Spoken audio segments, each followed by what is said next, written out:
Hey, I'm going to ask you a question, and you can answer this in the comment section. Do any of you remember or even play Loki, Chroma, Oberyn, Nidus, Vauban, and this guy with the hat? Can't really bring myself to remember his name. He has funny abilities. Whatever. It's funny how a majority of the lists I just mentioned were considered insanely good back in the days. Pretty much the meta in certain game modes. Who here remembers Bastille spam Vauban or disarm spam Loki in Law of Retribution? I don't have the footage, but you can picture them doing those things. Chroma, the meta Eidolon hunter. Oberon existed before Wisp. Nidus, the best health tanker. And there was some guy in a hat being really annoying. Still can't remember his name. Regardless, I want to talk about a frame that I really enjoyed. And he became completely faded, out to the point where he has become as obscure as Oberon Vauban, and that frame, for the life of me, I can't remember. I think his name is like another way of saying purgatory, suspended, unfinished, void, something like that. Guys, help me out. And the frame I want to talk about today is Nidus. He's a unique frame that started out as a powerhouse that made Inaros look like a tool. And now, the turns have tabled, and Inaros, still not amazing, feels way better and smoother to play than Nidus. What happened? I'll tell you what happened.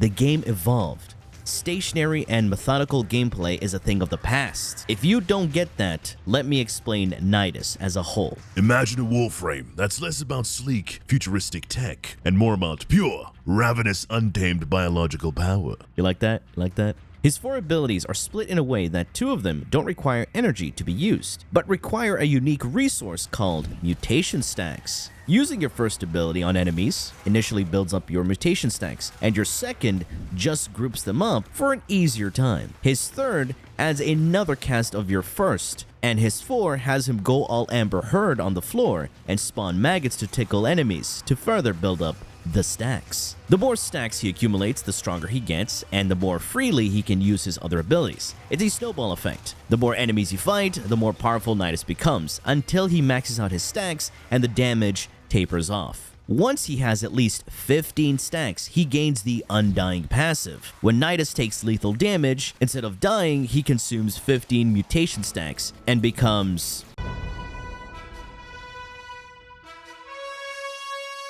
for a short period, while also regenerating a significant chunk of his health. This means as long as you've got stacks, Nidus is incredibly difficult to put down, essentially giving him multiple lives in a fight. That's right, Valkyr, he had it first. Now all that sounded good, but here are the real issues that makes him another candidate for an update to his kit, where quality of life is needed more than an actual rework, but a complete overhaul to his kit is welcome.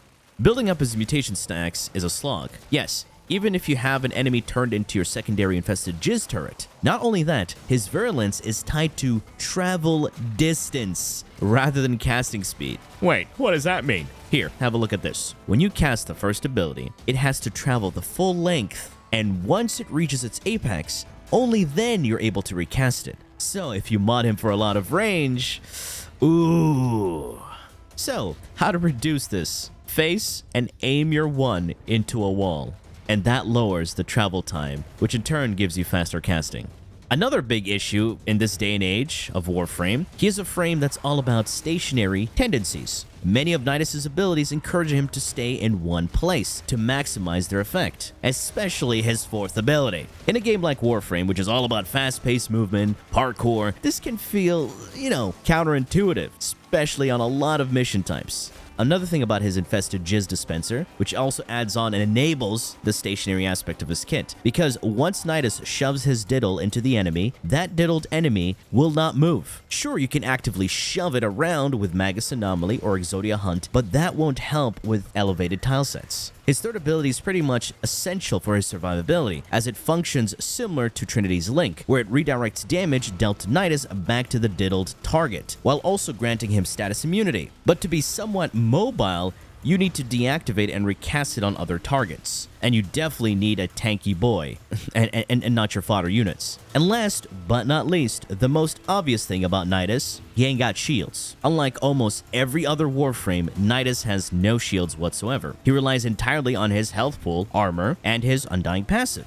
While Undying is powerful, it means he can be susceptible to being instantly killed by high burst damage. That's if you don't have enough stacks built up, or if you run out of them. And in higher level instances, you'll be spending most of your time rebuilding up stacks because everything will get you into Undying and eat up your stacks. He doesn't have the shield gating mechanic that many other frames use to survive, and of course, no overguard either. Now, what could be a nice update to his kit? Something that could fit into the current state of Warframe. First, let's start off with his passive. His Undying passive still could consume 15 stacks. However, while Undying is active, Nidus also rapidly consumes any active infested growths, like any remnants of his 4th ability or diddled enemies, within a large radius, converting them into a burst of healing and temporary overguard. This gives him a brief reactive shield to prevent being instantly dropped again as soon as his passive procs, and encourages him to spread his infestation proactively. And of course, the overguard gained from this would be unique to Nidus because, overguard is a bit too generic nowadays.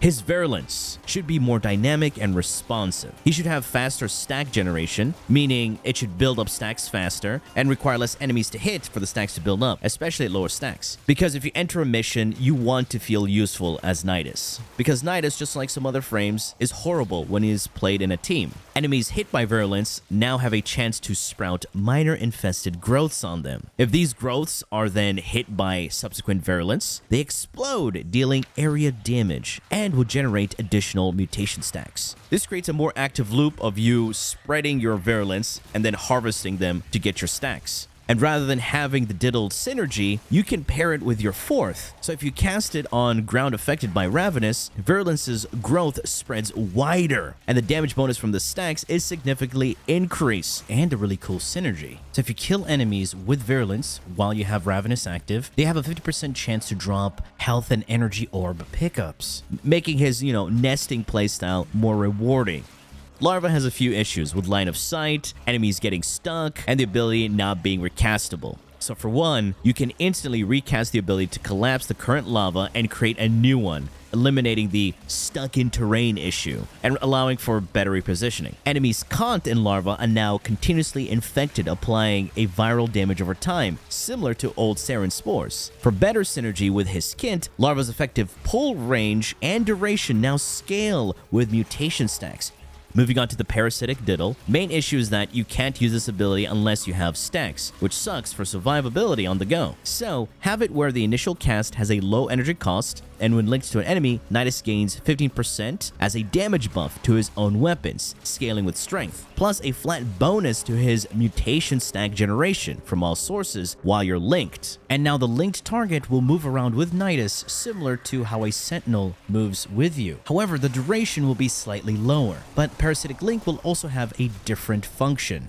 Now here's where it gets fun. Holding down the ability while targeting an enemy now allows Nidus to rapidly siphon their health, converting it directly into mutation stacks, while also gaining the status immunity and damage reduction, while also being mobile. The siphoned enemy turns into a ticking time bomb that draws in enemies and explodes, splooging infested gunk on enemies, applying the corrosive status effect. He does still affect his allies when he diddles them. Allies affected by his diddle now also contribute to his mutation stack buildup, while they also gain damage reduction, strength, and the weapon damage buff. This makes it a lot easier and better to play with your teammates.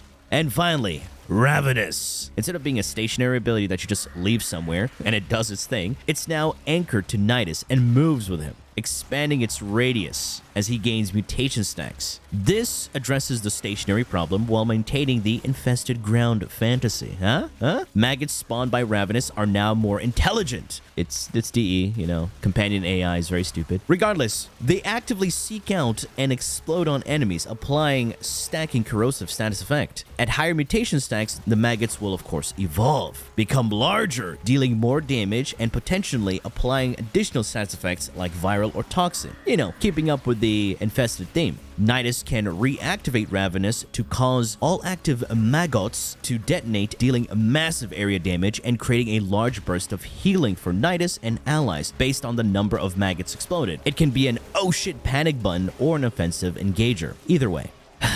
This rework approach keeps Nidus as a distinct health-tanking brawler that he is, but makes him more engaging and impactful in a wider variety of missions, giving him an edge with the current evolving state of the game, where Incarnate's and melee influence dominates. So yeah, for those who liked the idea I proposed, feel free to share it. This was a little passion project because I like Nidus, and we all know DE doesn't like me. But if Pablo does see this, the idea is on the house. Regardless of me being seen as a pariah by them, I still do care about this game. Anyway folks, that has been it for me. I do hope you enjoyed and learned something from this video. If you did, please feel free to leave a like. If you didn't, please hit that dislike button twice. Share and subscribe. for more Warframe content, streams, and so much more, do refer to the description. Thanks for watching, and as always, a peace. Bye-bye now.